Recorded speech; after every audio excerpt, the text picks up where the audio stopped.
Avenue in Metairie. C&C Drugs is a family-owned pharmacy that's been serving Southeast Louisiana for over 50 years.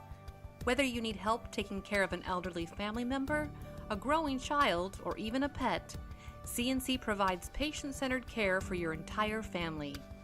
C&C Drugs, large enough to serve you, small enough to know you. Locations in Mandeville and Araby.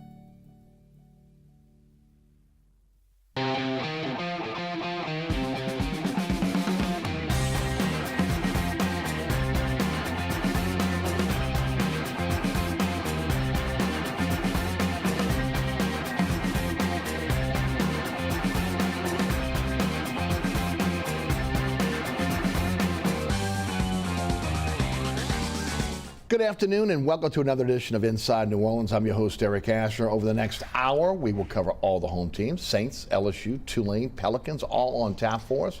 We have one of the best that we have in the city. You're asking for him all the time. We're lucky to have him. Mike Detillier of WWL Radio is our guest today. Mike, how are you, bud? I'm doing good. Trying to beat the weather. Yeah, no doubt about that. Boy, so much to talk about with the Saints, especially now with, again, the Sean Payton thing that kicked in. Before we do that, remind everybody, with 4 to 6 every Monday through Friday over at Yeah, Monday WWL? through Thursday, 4 to 6, and we do second guest on Monday from Silver Slipper in Mississippi. So, you can hear me on a bunch of other things. Yes. You know, it just is that type of deal. Like Bobby always says, Mike, you Howard Hughes of the Bayou. And sometimes I feel like that. Maybe I'm going nuts like what happened to Hughes at the end too. So as long as you don't become a shut-in.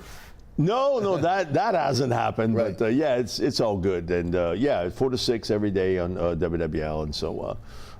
And certainly we're not devoid of topics. Are you kidding me? Not at all, not at all. From obviously the Saints, the Tulane and LSU having a great season. Of course, the Pels looking really good, even though last night was a rough one. Let's start with the Saints. I want to start with Sean Payton because that's been the big topic this week after Jeff Duncan's column in the Picayune on Sunday. I had him on the show on Monday. I'm sure you guys probably had him as well. We had him Monday also. Right. Yeah. So, I mean, he said he has multiple sources that he spoke to that talked to him about the fact that Payton, that if Payton was to come back and Dennis Allen was not to be the coach of New Orleans at the end of the season, that the Saints would be his number one choice. Your thoughts? I've always felt, and he has sort of hinted this in a strong manner, he would like to coach out west. Mm-hmm. Okay? Right. And he has not pulled the punch about quarterback is part of that equation. Yes. And so naturally you would think the LA Chargers would be the number one team. You would think. In that. And who knows, if they don't make the playoffs, I can't see their coach. Especially with Payton in the background, right? I mean, that shadow. But he's also talked about ownership being a major part of it. Okay, the Spanos family, we're not talking about these guys knowing what to do every step of the way. But location is prime for Sean. He's always talked about that. So I've always felt the Chargers. A little over a month ago, I had someone who is pretty close to the McVays tell me this is his last year. And it surprised me a little bit, even though we had heard the rumors that some of the networks had reached out to him. Now, he recently got married, so is that a possibility too? And I do know who the owner is. You know, he's the third richest owner, you know, in the National Football League. Right. Part of the Walton family and that sort of deal. So, man, you're talking about some major league money there. Right. And you know, his daughter lives in Santa Barbara, you know, out in California and that sort of thing. And he likes the LA lifestyle. I've always felt that was his first choice. Right.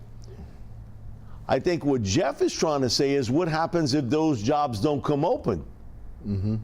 And so then I brought up, I talked to Jeff about this, Arizona. Right. And he was like, Mike, it's a great question because I gather where you're coming from, because Sean had asked one time about, man, how it was to train at Nicholls State the first time. Man, and I told him, I said, Coach, man, them skeeters out there, dude, they was big as rabbits. I mean, it rained every day. Now, where they trained at Nichols back in the 70s looks a lot different today than how it was. But I said, man, thanks to Manning Passing Academy. Oh my God! But the mosquitoes there were pretty bad, and it rained every day. And so we went through it, and he was telling me when he was at Eastern Illinois, he was a ball boy. And the Cardinals were in St. Louis, so they would train at Eastern Illinois. So he got to know the Bidwell family. All right. So there is a connection there with that. I do also remember when he was trying to trade for Patrick Peterson, he took the plane, went and talked to Bidwell in Arizona about we would like to get Peterson. And they decided not to trade Patrick at that time. So he does have a connection there. And, you know, Jeff's feeling is it's kind of 50-50, Mike. I kind of figure like you do. There is the connection to the owner, but would he want to work under Mr. Bidwell? Right. You know, because, again, that hasn't been the greatest run franchise in the world either. So I think what Jeff brought up is more of a possibility than a probability. The other thing we spoke about was, what if Sean doesn't find any of those jobs appealing and says, you know what, I'm going to do one more year on TV. Right. And so it's an interesting article. It brought up something that probably none of us really thought about, that he could return. Because my deal is, once you're gone, you're gone. Right. But we've all been in jobs where we say, yeah, I'm not going back. And guess what? You go back. Right. You know, because of circumstance. It would be sort of a delicate situation. You leaving, Alan Brink comes in for 1 year and then you right back. Right. Well, the problems that you had when you left are still there today, Absolutely. if not worse. Except he seems to be a better motivator than Allen. Yeah, from that standpoint, but your personnel You still don't issues, have a quarterback. You don't have a quarterback. You don't have a You've got first-round pick a couple now. of aging players on the defensive side of football. You don't have a first-round pick. Players you brought in that you thought could be good chip players for you have not turned out to be that way. So the decisions of the offseason did not work out like you thought, I thought, and what most people thought, even locally and nationally, felt that way. In my 7.5 that I got, you know, our last show at the casino was the Monday after Super Bowl Sunday. Right. And I look up on that board, and they have the Saints at 7.5. And I told Lieber, I'm taking hold of this. 7.5? Yeah, man, I'm grabbing this. Jump all over it. But I understood it. Peyton had left. You didn't have a quarterback. You didn't have Winston sign at that point.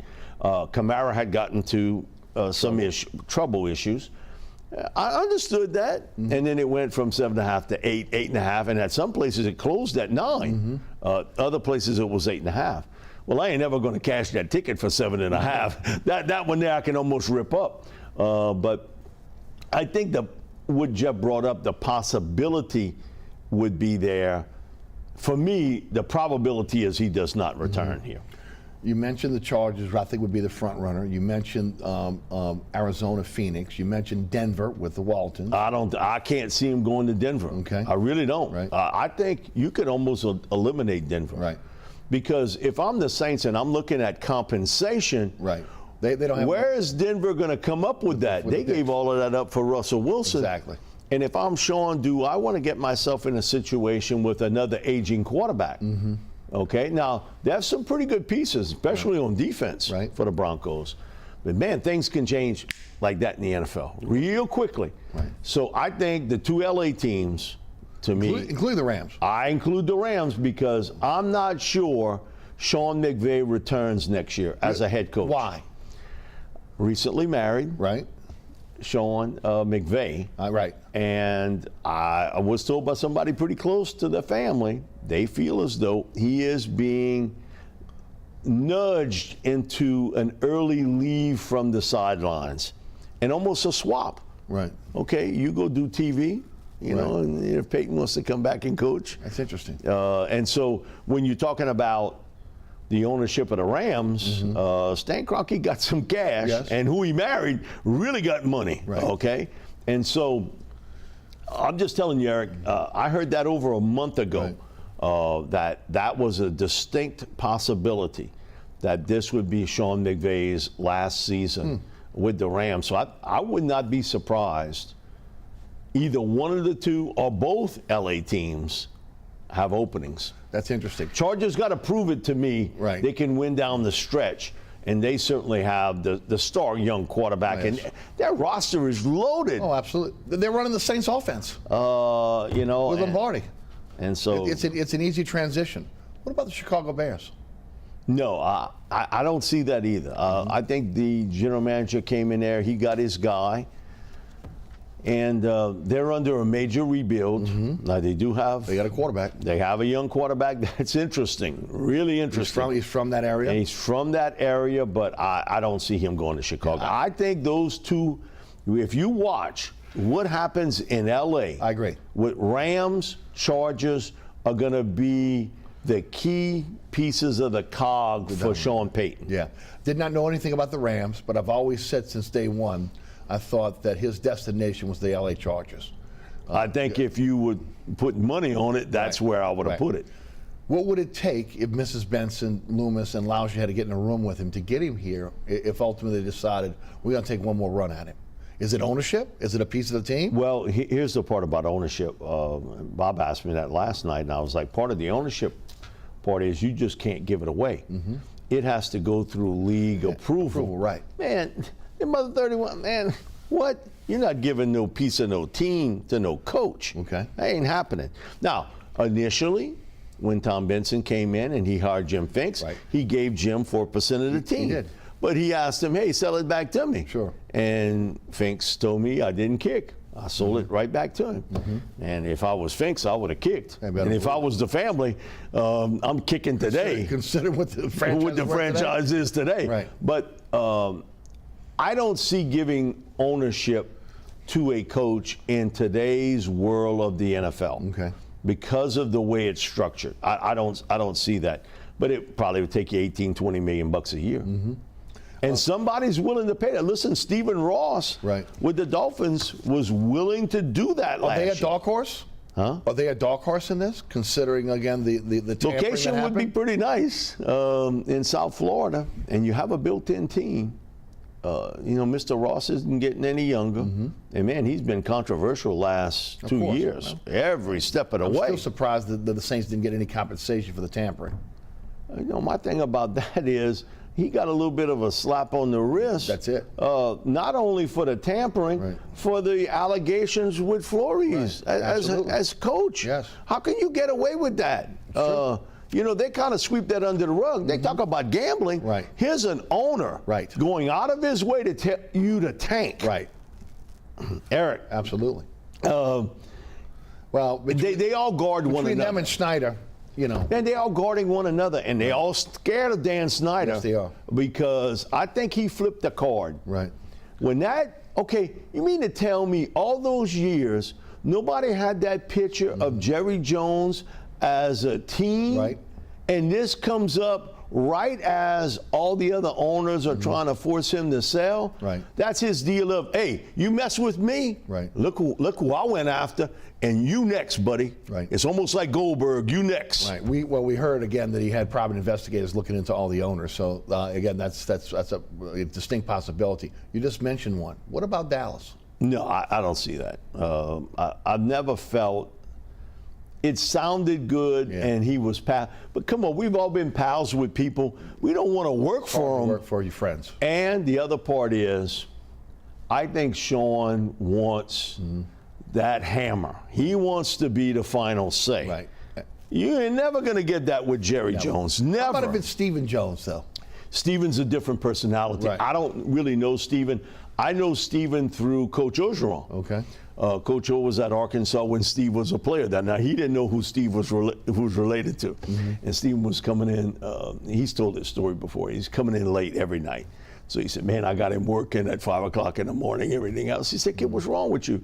Why are you coming in late like this and you get me up and, I got to punish you with this. He said, my dad was a player here and I like playing. I like football, but I know maybe a businessman one day. He said, well, who are you? He said, Stephen Jones. He said, well, okay, well, who's your dad? He said, Jerry Jones. And, Ed was, well, who the hell is Jerry Jones? He said, well, Mike, I found out real quick who Jerry Jones was. And he was, okay, Stephen, you can stay out and do what you want to do. Oh, man, I'm not punishing the biggest donor at the University of Arkansas. Yes. But, he blamed the head coach for not filling him in. But, it's a really good Coach O story. But he had always told me, Mike, he is a very level thinker. He thinks things through, and he's willing to work with people a lot better than his dad. Yes. And so he said, I think working for Stephen would be different than working for Jerry at that point now. But I still don't see him going to Dallas. Yeah. I don't see that, and I never did. I never did it. It's hard for him. Him and Jerry Jones would be like oil and water.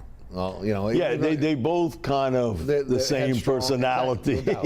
And so, and Jerry, I think, could envision a situation similar to what he had with Jimmy. Mm-hmm. That, you getting all that credit? Right. No, I want that credit. Because that's what it was with him and Absolutely. Jimmy. It was all about ego. Absolutely. Nothing else, because had Jimmy stayed there, Jimmy could have run a dynasty like we haven't seen. Well, Belichick had his run, but I think it would have been a very similar type run with Jimmy in Dallas than what you saw with Belichick in New England. Yes. Let's talk about Dennis Allen and what is his future with the Saints. Let's look at it two ways. Let's say he sweeps the last 4 games. And it looks like it's a little bit of a turnaround, and that could be fool's gold. Or, again, things kind of stay the way they are, and maybe, again, they don't win the last 4 games. I think it'll stay the way it is. Right. So do I. I think you might come out of this 1-3 the next 4 games. Yep. Philly is who they are right now. Sure. Now, Cleveland's the wild card because they haven't really played well. No. And again, you can't not play for a year and 3 quarters and come back in with Watson and be a sharp quarterback. Come on, it does matter. It's not a light switch. Absolutely. Carolina's playing pretty good football now. Man, I give Steve Wilkes a lot of credit. Right. They traded away their best player in McCaffrey. They had talent on defense. They couldn't stop the run. But now they're doing a better job there. They're getting turned. And Sam Darnold, the last couple of weeks, man, I hate to say it, but he has really played pretty well. And who knows what you get out of Atlanta. Right. I give the Falcons a lot of credit. They have played hard for Arthur Smith. Now, they sometimes have not played smart, but they played hard for him. And now we'll get a chance to see what the Rook can do. I really like Desmond Ridder. I felt he was the second best quarterback in the draft class of last year after Pickett. I watched most of his games at Cincinnati. He came to Manning, which you see is a very poised young man. He's a leader. He's the 5-star general. I got this. Right. Don't worry about it. Now, he's not this physically imposing guy. Doesn't have a super strong arm. But he's got one trait that I think was evident not only at Manning, but throughout his career at Cincinnati. He was much better throwing the middle range pass and the deeper ones than the short ones. Yeah. He was high, Eric, on most of the short throws. Yeah. That tells me right off the bat, footwork. Yes. Okay, you don't have your footwork down at that stage. Now, Arthur Smith has done a really good job with quarterbacks. He got the most he could out of Tannehill when he was at Tennessee because I'm part of the Titans radio coverage. And so I saw what he did there, and he figured it out. Hey, that ball's not that heavy. Give that ball to Derrick Henry. Before Arthur, Derrick Henry was a bit piece. He wasn't a huge piece. Now, hey, let Derrick take over. Listen, you're not splitting the atom here with that particular deal. He was limited. He knew what he had. He had a bridge player in Mariota who was a good athlete. But he's a one-read, take off with it downfield. Sure. And that habit he's never broke from college. Never. When he was at Oregon, he was like that. One read, take off. When he was at the Titans, one read, take off with it, run downfield. No, you're going to get your clock clean doing that in this league. So it'll be interesting to see the young kid, and is he their future? And they're going to have over $50 million to spend in free agency. In the offseason. Just the opposite of the Saints. Just the flip opposite of the Saints. No and see how well they can talent evaluate. But I see the Saints probably going 1-3 down the stretch. Well, does he survive? If you go 1-3, I don't see how. I really don't. I know there's a lot of people out there right now within the last 24 hours are saying that they want him to stay, they want him to be successful, and that they may end up giving him another year because of their relationship with him. Okay. How do you sell that to the fan base? Here's my deal. Every time you walk into a convenience store or someplace and you buy a Powerball and a lottery ticket, hey, I'm going to win this week. Of course. Okay, I can want that. Okay, but there is some distinct things here that shows up similar to what happened in Oakland.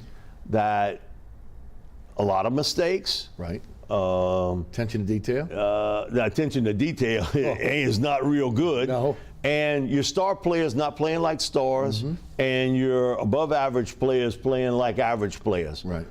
So that it's almost like he's walking in the same footsteps. And I like Dennis Allen. Everybody likes Dennis Allen. I think he's a good dude in life. Everybody wanted him to be successful. But here's my deal, and I've heard it before. And Hank Stram put it to me when he worked for us at WWL. Many years ago, he was like, some coaches can't play to the big room. They're much better as coordinators. Yeah, of course. Or an assistant coach than they are as a head coach. And he said, Mike, I'm just telling you, it just takes a certain individual Right. that can push your button, can put that arm around you, but you can't be buddies with the players anymore. Because right. you know what? They take advantage of you. It's subconscious. It's a substitute teacher. And so, you know what? I'm going to do what I want to do. It's not that they're not playing hard. They are but playing hard.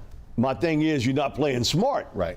And when you make a mistake, what are the consequences for it? Didn't we hear after the first couple of weeks, man, I'm thinking about changes on the roster. Right. How many have you seen?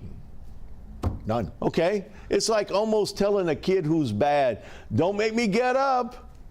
Now, when we were growing up, Right. that don't get me up. It was after the first whacking you took. Right. It wasn't a warning. You got the sternness and then the second. Right. So you knew better than to do it on that particular deal. And I think Dennis was a tremendous defensive coordinator here. Related well to the players, got the very most out of them. But I'm going to ask you, are you better off today? It was that Ronald Reagan question in 1980 with Jimmy Carter. Are you better off today than you were, well, he said 4 years ago. Are you better off today than you were a year ago? No, you're not. You're not. And you got pretty much the same players. And he hasn't been able to get those guys to play at the same level that Sean Payton was. And I think a lot of that is, again, those guys were groomed under Payton, his intensity, the way that he accountability. motivates. Right, all those. Okay?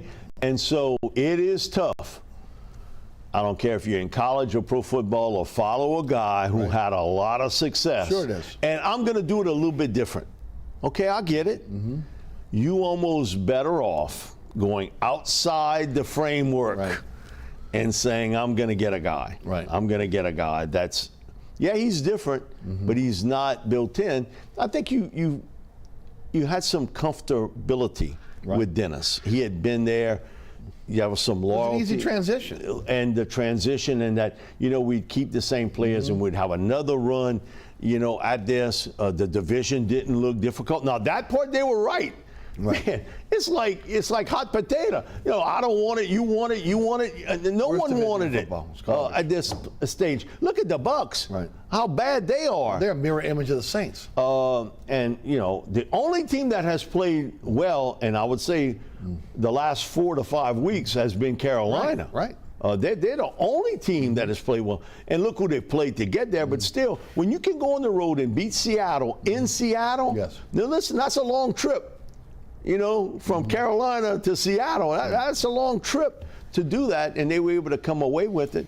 And they almost like playing with house money. Right. You know what reminds me of 2014? Because Tommy Tucker asked me this the other morning. Mike, do you remember another year like this, NFC South? And I'm like, 2014. Right. Carolina won the division, 7 wins, 8 losses, and a tie. Yep, the Saints were 7-9 that year. But Carolina had to win the last 4 games of the season to win the NFC South. And here's the crazy part. They won the first playoff game. I think they beat Arizona that year. They beat them. And once you get into the playoffs, then, it is what it is. It's open season. But right now, Carolina's playing like with house money. I'm playing with your cash. Right. You know, nobody expects us to be here. No, they thought the Saints or the Bucks, or maybe, you know, Atlanta would be a little bit better. But, you know, again, Atlanta doesn't have the horsepower to do it. You can see it. They don't have the horsepower to get there. You look at the Panthers, man, that defense they got is pretty doggone good. Yes, it is. So, Eric, I don't know. I think the last 4 games certainly is critical for Dennis. Do they have what it takes to let him go? But I don't see the survival part. Okay, all right. Because, again, it was easy to let Van Gundy go. You didn't have your relationships with Van Gundy. You watched this guy grow up in your organization. And he irritated everybody. Right. Okay? Oh, yeah. Okay, because everybody wants to say, well, they did it with Van Gundy. My thing is, were you around Van Gundy? He was an irritant to everybody. Right. Not only to the social media to the posts, general everything. manager, to the players. Come on, Nicky Collins and I, we were sitting there for a couple games right by the bench. And then he's on and on and on. Man, the players were looking up, looking around. You know, he had lost the team at this stage. Dennis is different. It's a different relationship with him and the players than Van Gundy, because Dennis is not an irritant personality. Van Gundy was. Yes. And so I think it would be a tough choice, but at the end you got to look at this and say, okay, are we better off today than we were a year ago? And is this going to get better? Is this going to get better? And you know one thing, as much as the Pelicans are winning now, and you and I got enough age, we saw it. If it was, now I don't remember the Buccaneers too much. I remember my dad talking about it, but this to me, when you look at this Pelicans team, they have more talent and more depth than any other professional basketball team that's ever been in the city of New Orleans. Hands down. You know, because I've had, what about 2008? What? They didn't have that type talent. You know, they didn't have that type talent and that type depth and that type youth. Right. Okay, people can see it. You can't fool them. Your lying eyes ain't telling you something different. You cannot fool them. And I do believe it would be a tough bring back for Dennis. I agree. How do you protect Kai Harley? How do you protect Jeff Ireland, especially if Peyton gets a job? He's going to come poaching. You know he is immediately. Well, if you fire Dennis Allen, you're firing the staff. He's going to poach those guys anyway. But how do you keep those guys? Kai Harley's going into a program with the NFL now to try to help him take the next step to a general manager's job. And not necessarily maybe to follow Peyton. I mean, he could get other jobs too. No, absolutely. And Mike Parrington's another young man. Another guy, right. That young guy in this business. You have to protect those guys. And how do you do that if you're Mickey Loomis? I think Parrington, without giving up your position. Right. I think with Parrington, it may be a little bit easier. Right, because he's from here. He's from here. Right. Went to Edie White, Thibodeau, Shoelane. So you get it. Kai's a little bit different. Now, the difference is this. Kai has been the money guy. Right. Okay, and people blame him a lot. Well, he did them contracts. He's just doing what they tell him to do. Right. Okay? It's not like he's going to evaluate that talent. They come to Kai and say, hey, listen, make this work. We want to win this year. Right. We want to win this year. So that's going to be a big challenge for Mickey Loomis in the offseason to try to protect your assets there. Right. But they may get an offer they can't walk away from, Eric.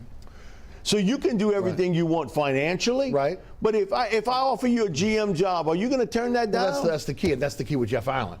Assistant GM, do you make him general manager so that again he's hands off? If Jeff Ireland was that great of a prospect as a GM, somebody else would have came already? Why wouldn't somebody else hire him? Right. Okay, and I think Jeff has a pretty good eye for talent. Now, in this league, it is connect the dots. You got to sort of know somebody, and it sort of wheels around. But I think of the three, Ireland, Kai, Mike, I think the most likely to leave would be Kai. Have you ever heard of another salary cap consultant that has gotten this much publicity? No. And listen, I give Kai a lot of credit. he has really been able to cook the books really well Right. to get you to where you wanted me to get you. They did what they wanted to do. Exactly what they wanted him to do, and he's done a good job with it. Man, if I'm another owner, man, you can do that for me? No, I want you here. Right. I can find a personnel guy. Right. I can find a young guy to do that. Well, similar to what Loomis was. And I think today what hurts Jeff, and this is why I say that somebody else would have poached him by now, when you look at the league, who are they hiring as GMs? There's a lot of young guys in this business. And, Jeff's been in here a while now. It's not like it's his first merry-go-round, so to speak. He's had some experience, and he's a veteran guy in the NFL. Yes. We'll see. Again, it's going to be interesting next 4 weeks. It'll be an interesting offseason. Right. And I think in the end, this comes down to Mickey Loomis making that choice. Right. Because he's got to present this to Dennis Lauscher and Gail Benson. Right. This is going to be in Mickey's hands. Yeah, absolutely. You're the architect here. And he's always, The buck stops with him. it stops with him. And I think his relationship with Sean, Right. Listen, I wasn't in that room, but I do know one thing about Sean. He let you know what he wanted. Of course. So Mickey had to play sort of good cop, bad cop with Sean at times about certain things. I do think it is going to lay in his lap. Either way. Yes. One way or another. I agree with that. And he's been the guy that, he's been a big part of it. And you got to give him full credit with Sean and Drew that had this unprecedented run Absolutely, from Mr. 06 all the way up until last year. You had that type run. Right. That's not a lot of NFL teams that have that sort of run. Now, you didn't have Drew last year, but with the same coach, GM, quarterback. Yeah, but much like Peyton gets a lot of the blame for where the Saints are in terms of the cap and everything else, he is also has dirty hands there as well. No, because part of it is him. Right, exactly. Whether he did what Peyton wanted him to do or not, he is involved. That wasn't a coaching deal. Right. He became sort of, if you put the GM's or player personnel director on his hat. Yes. I think that may have been where you see the dirty hands here with Sean, because he can't come out of this clean. No, of course not. But I think a year off sort of takes a little bit of maybe some of the mess ups. Yeah, it does. out. And also being on Fox Sports every week and all the podcasts. And he's good. He's good in Right. front of the camera, and he speaks well. And he's got stories. Yes. And you know what? He's likable. Yes. I mean, all that. And it's almost like the wrestling. There's redemption. Okay? Right. You had your run. You won a championship. It sort of Well, but he got out when he was good, too. and he was really good. Right. You think about how it ended that in Minneapolis. Right. How it ended against the Vikings with Kyle Rudolph touchdown. Seattle. The Nola no call. How it ended in Seattle. San Francisco. San Francisco was the worst. Right. Because, man, to this day.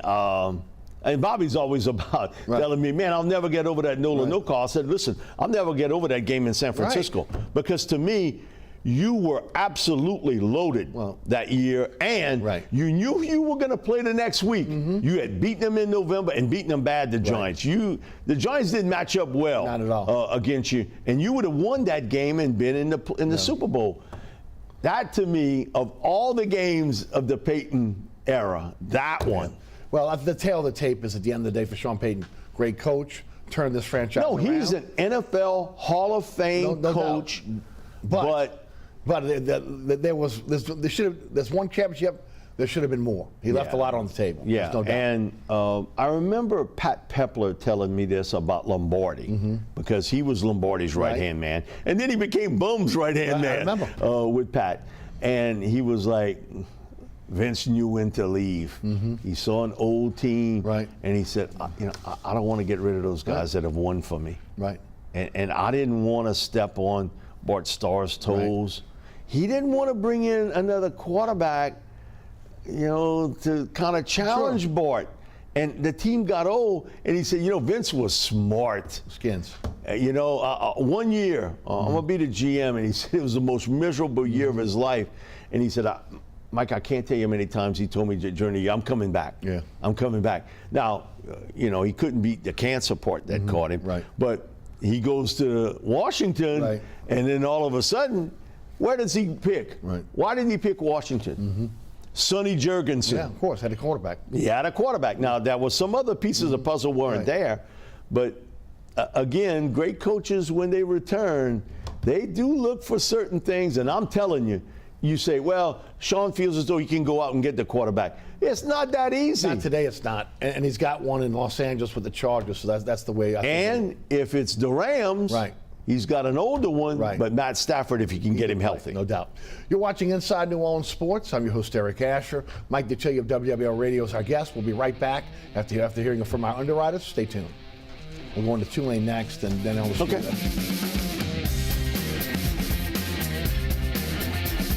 Burkhart's Air Conditioning, Heating, and Refrigeration has been family owned and operated since 1989. Burkhart has energy-efficient solutions and offers brands such as Mitsubishi ductless AC units and Amana, the only manufacturer with a lifetime unit replacement warranty. Burkhart's offers maintenance bundle packages that include servicing your AC, generator, and tankless water heater. For more information on the services Burkhart's provides, visit acpromise.com. Burkhart's Air Conditioning, Heating, and Refrigeration, providing comfort for life.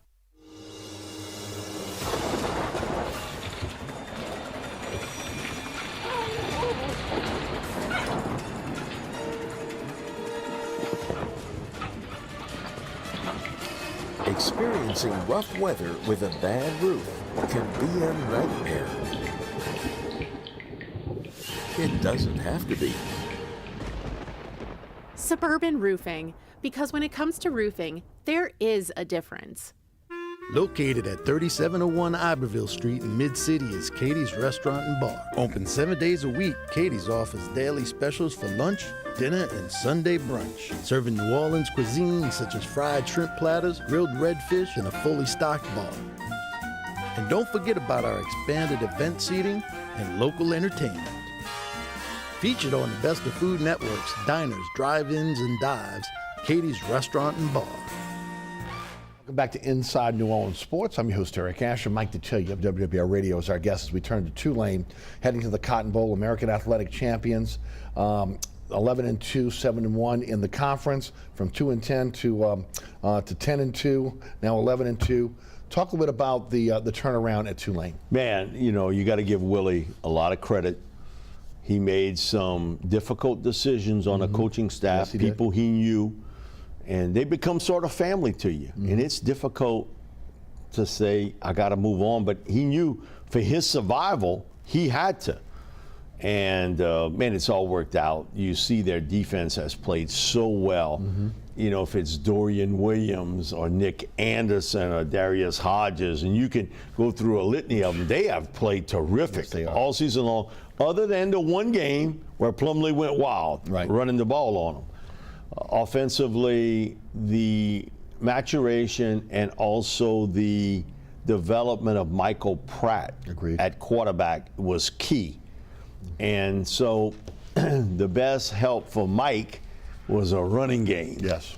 And you got a guy, because somebody, we get a lot of calls. Who's the best? Is he the best running back, Tajay Spears, you've ever seen? No, I do remember Matt Forte was really good. Yeah, so I put Matt. I didn't see Tommy Mason. Okay, I saw Tommy Mason at the end of his NFL career, but I didn't see Tommy at Tulane. Right. Moelde Moore was a good back Yes. at Tulane in a one-year situation. And Tajay, he put that team on his back. Hey, give it to me. And he's not a big dude. No, he's not. He's not. And to think about how he came out of Ponchatoula and then injures the knee and comes back, just been a terrific. He's got another gear, and that's why, again, I think he's got a shot at the NFL. You mentioned his size, though. Will that work against him? Well, they got a lot of guys like that in the NFL. Alvin Kamara's not a real big back. I look at Gibbs at Alabama. He's not a real big back either. There is a spot, and they're not asking you to carry the football 25 times a game in the NFL. Right. So going up against USC, I think SC understands they got to stop the run. Because if not, then I'll run Spears all game long. Yes. But I think the key players here is Pratt. Right. Man, you saw in the last 3 or 4 weeks of the season, he made some NFL throws. Yes. I mean, tight window situations, over the top, corner throws Right. that were just absolutely terrific. Right. The other guy, if I'm SC, that scares me, other than Tajay, is Shea Wyatt. Okay? Okay, he's got 35 catches. 7 of them have ended up in the end zone, and he's averaging 19.8 yards a catch. Yes. And I'm seeing USC, they can't guard anybody. And I'm getting the tight end involved. Right. And after I watched that Utah game, those 2 tight ends for Utah, they're still running Yes. from the championship game. I think Tulane's defense can keep them hanging in there, play a little keep away, Right. and don't let, I think, who's the best player in college football, and he got the Heisman Right. to sort of prove it, in Caleb Williams. I keep him off the field. Right. But their offensive and defensive lines, Tulane can match up against them. Okay. And my thing about it is, if I took those linemen, and you say, well, USC is USC, how many of those guys could start at Georgia or Alabama? Man, I'll throw that out. How many of them could start at LSU? Right. Maybe one of those offensive linemen. The offensive line's not that great. Caleb makes them look better because he can get out of pressure. Yes. Defensive line-wise, they don't get a lot of pass rush, none at all. So, man, and Tulane's done a good job protecting the quarterback this year. Yes. Much better than a year ago. But I think their physicality up front, man, and I smash them. I play small ball against them, and I play keep away. Hey, I'm not giving Caleb an opportunity to go after me. Right. Because he can make improvisational plays very few guys can do. He really looks. I saw Patrick Mahomes at Texas State. Yes. Okay? He's a better player in college than Mahomes was. I don't care. Even the most ardent Texas Tech fan would say Caleb Williams has made more plays at USC and at Oklahoma than what Patrick did in college. Now, Patrick is Patrick. He has become Pete Maravich of the NFL. Agreed. At this stage. But he wasn't that type college player. But, man, he had all the tools. And you see with Williams, listen, I think Tulane's got a really good shot to win this game. But something, it always is in the back of my mind. LSU is playing Oklahoma for the national championship. Me and Diliberto, we doing pregame. Barry Switzer comes walk up. And so, you know, Barry, the old Oklahoma coach, Cowboys coach, comes walk up and he does pregame with us. And he said, the one thing I'll tell you guys, and he said, and he hit me twice, he said, one thing for you to always remember. The team you see in late November, early December, if it's the last game of the season, and now he said they're going to have these championship games and everything, you never see again. He said those 3 to 4 weeks between the end of the season and bowl game, distractions. He said, okay, you got holiday season, you got guys thinking about coming out early for the NFL draft, who am I train with? You're getting pulled and tugged every different way. And now, okay, what Switzer didn't have back then was the transfer portal. Being able to leave, come and go. True. NIL money. Right. All of this now is a distraction. What Switzer told Buddy and I back in that championship game, pregame, is more relevant today than it was back then. Right. That you're not sure what you're going to get. Either you get better or you get worse. You don't stay the same. Yes. You don't stay the same. And we see it. That's why, man, you see these upsets. Man, how did that happen? I remember the last couple games they played.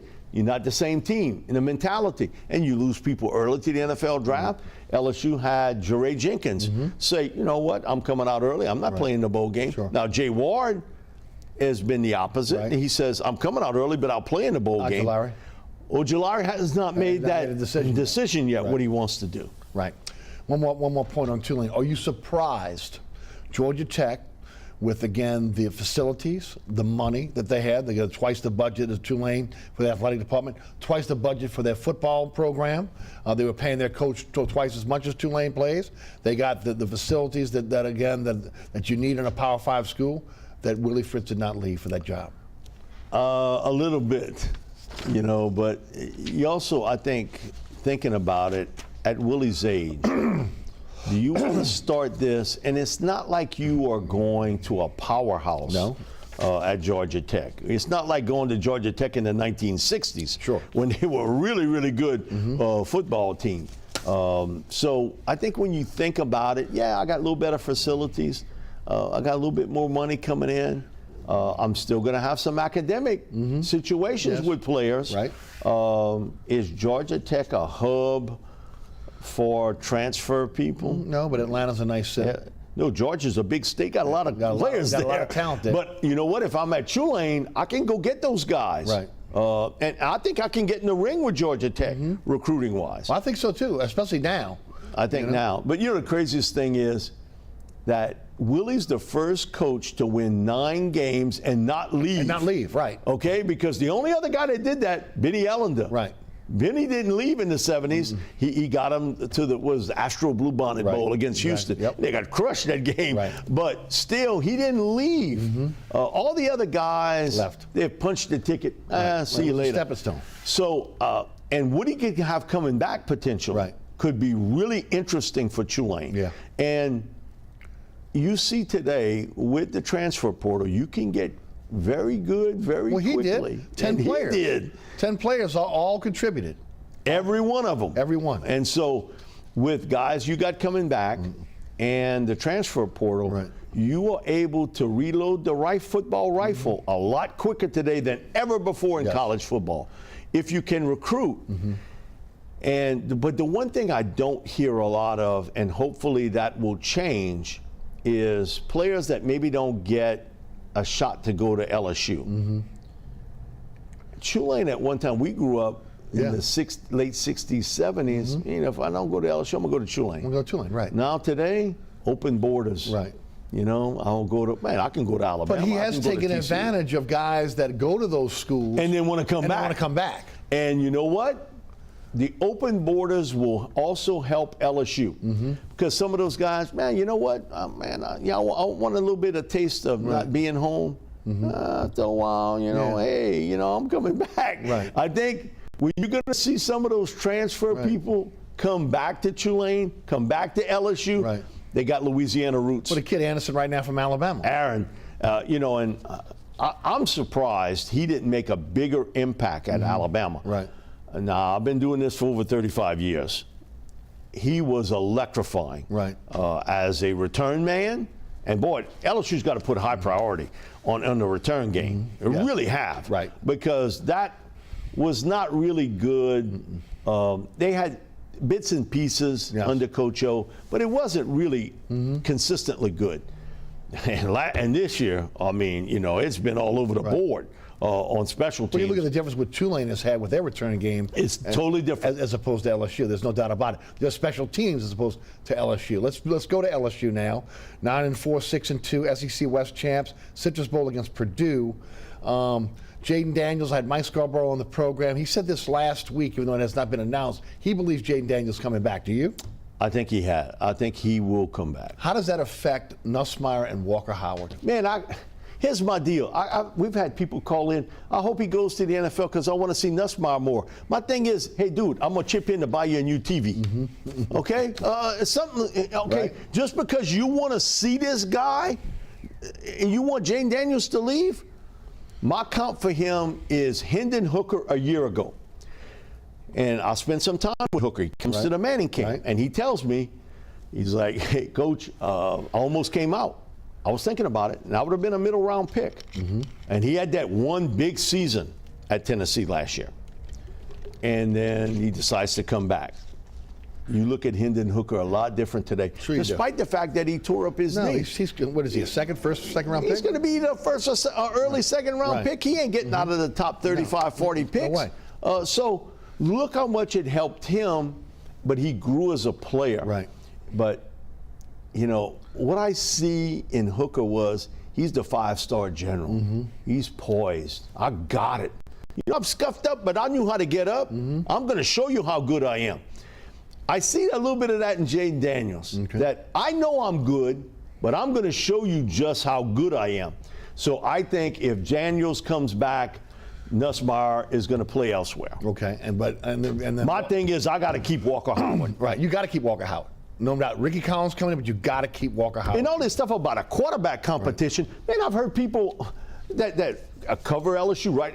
Right. What quarterback controversy that you mean to tell me that based off of a game where Georgia is, 25, 30 points ahead of you? Now, I'll give Garrett credit. Right. And he didn't like me to say it, but I'd said it to him long ago. I said, man, Garrett, you're a gunslinger. And he's like, no, coach, no. He didn't like that. And I said, but you are. You got to, come on. Brett Embrace Favre, he takes chances. He's a tight-winded thrower. Now, listen, he got a rifle now. Oh, yeah, that's no but doubt. he's not a real big dude. Now, he's a little over 6 foot tall. But, man, he can sling it. But he takes a lot of chances. He would drive Brian Kelly crazy because he'll make 2 big-time plays, interception, or at the end of that Georgia game, you saw him. Man, he's looking for the guy to get open. Dude, you got to understand, these Georgia players are fast. Right. You better get rid of the football. Sure. So I think Garrett, in today's world, he's going to move on. I agree with you. And you do what you have to do, because I do know this. If Jaden leaves and Nussmeier becomes the starter, Walker Howard's gone. Right. He's not being a backup to Nussmeier. But this foolishness of a quarterback controversy or a quarterback derby, you got to be kidding me. Right. You can't be seeing what everybody else saw all season long.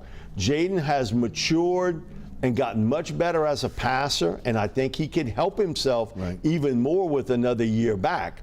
He's got to learn to work the middle of the field, though. What he's got to do, and this is what I see, if his first target is there, he's good with the throw. But if it's not there, he wants to take off and run with it, okay? He got better, though, this year with He got a little bit better with it, but that's where, and Hooker told me a similar thing at Tennessee, that's what he had to fight. Right. Because, you in high school, or you trying to help a team like he was trying to help at Virginia Tech, his first instincts were, that guy's not open. Man, I'm taking off with it because I see an avenue. You got to be able to go through your progressions better, and I think that's where Daniels can get better as a player.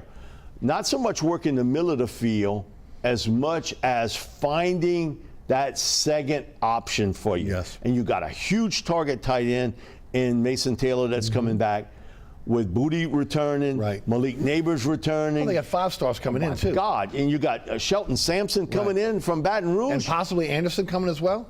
And and so you got some talent returning and the potential of all 5 starting offensive linemen. Man, I hit the gold mine, Your Honor. I mean, if I got 5 guys, or even the potential of 4 to 5 coming back, Eric, they're going to be a serious contender. I agree. In 2023. I agree. Now, hopefully, roster management's going to be key for Brian Kelly. He knows he's going to lose players, and he's going to lose them again in the spring after the spring game. Absolutely. But his ability to attract other people here, especially along the defensive line in that corner, those 2 spots are the spots to watch.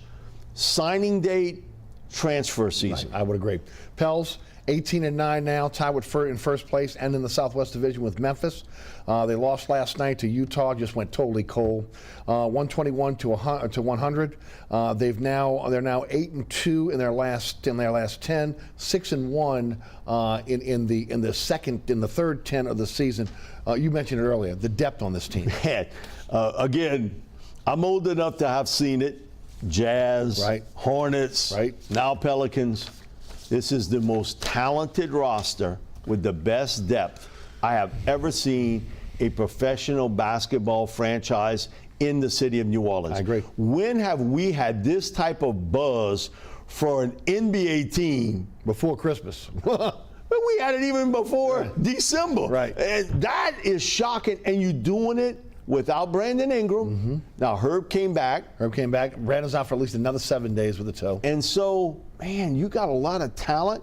You got a really good coach who relates well to his players. Yes. And you're going to have an El Stinko game like you did against the Jazz. Right. That's going to happen. You play all those games. It's like being in baseball and you get beat 8-1 in a game. The key is Thursday night coming back and winning that game. Yes. Okay, that's the key. Yeah, and so you've got a young team growing, understanding. And what made us go to those Jazz games in the 70s? Just to beat Maravich. Now you got Zion. Right. And a healthy Zion. Yes. And he makes a difference. And you can see, man, when he's going toward the basket, got a lot of NBA players making a business decision. Yeah, you better believe it. I'm not getting in front of him. Yeah, physically, and they don't want to be posterized. And so you have that type talent, but it's also the other pieces. You watch the rookie in Daniels. Man, you're 19 years old. So far ahead. And how good he is. Trey Murphy, from a year ago, the progress he has made as a player has just been remarkable. Giannis in the middle, okay? He's not going to be a guy that's going to score 25, but man, he's a tough guy in there, in that particular spot. And Jose giving you that spark, that defensive guy that's like a little gnat. That, you know, and he drove Chris Paul up the wall to the point where, man, you got Pierre the Pelican having to hold him back, you know, because of, you know, he almost like tangled at the end of the game. So that was a cheap shot from Paul. Yeah. Listen, he's become a baby with this. Well, he did this his whole career. But it's now magnified. It is because of his age and everything else. Because he's no longer the 25-year-old Chris Paul. Right. But boy, you saw a couple times, you know, because great players don't always play great. Right. Boy, at times they can. Sure they can. And boy, you saw him make a couple shots and a couple shots, and you said, oh, here we go again with Chris Paul. Right, no doubt about it. But they are such an impressive team, well coached, a lot of depth. Right.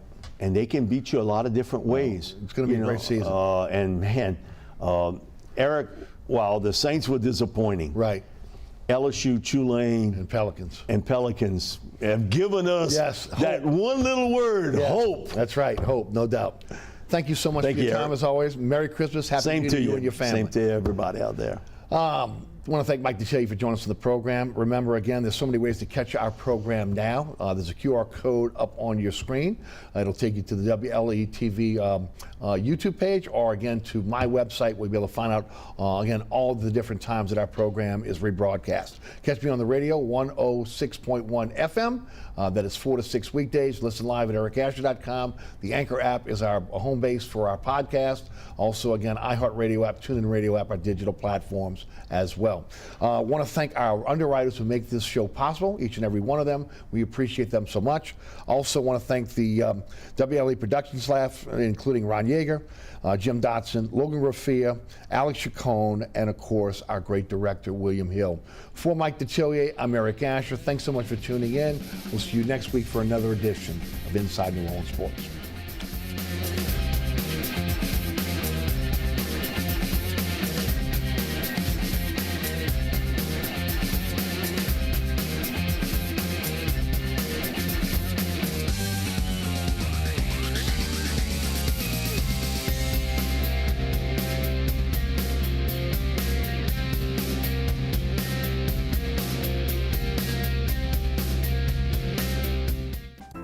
Join the patio planters as they present Caroling in Jackson Square. The free outdoor event is Sunday, December 18th at 7 p.m. in historic Jackson Square.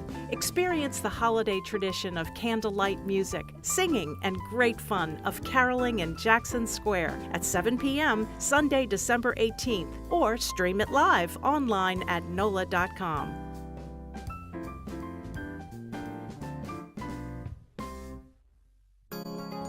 You're watching WLAE, New Orleans Public Television.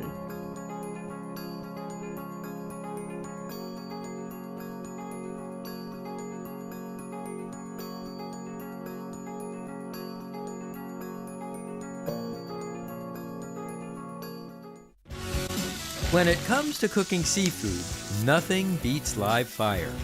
But with pollution, overfishing, and unfair labor practices straining the seafood industry, how do you know what's safe to eat and sustainable? Well, today we're grilling seafood you should eat because it's fished in a way that's humane and environmentally sound. Grilled oysters with country ham. I love the contrast of the crispy prosciutto and the creamy oyster, and those juices are like nectar. Crusty Sicilian-style swordfish. It's succulent, it didn't stick, and best of all, it's sustainable. And Mexican grilled shrimp tacos. If tacos were music, this would be truly symphonic. Today, it's sustainable seafood. From the Pearlstone campus in Reisterstown, Maryland, I'm Stephen Reichlin, and this is Project Fire. Stephen Reichlin's Project Fire is made possible by... This is the Big Green Egg, where fire and flavor come together. You can roast, bake, and sear with the versatility of a grill, oven, and barbecue smoker combined. Locate a dealer at biggreenegg.com. Fire Magic, combining style with the versatility to sear, smoke, rotisserie cook, and charcoal grill. Crafted in America for over 80 years. Green Mountain Grills, wood-fired pellet grills. Blue Rhino. Truly wireless temperature starts with Maverick. And by the following.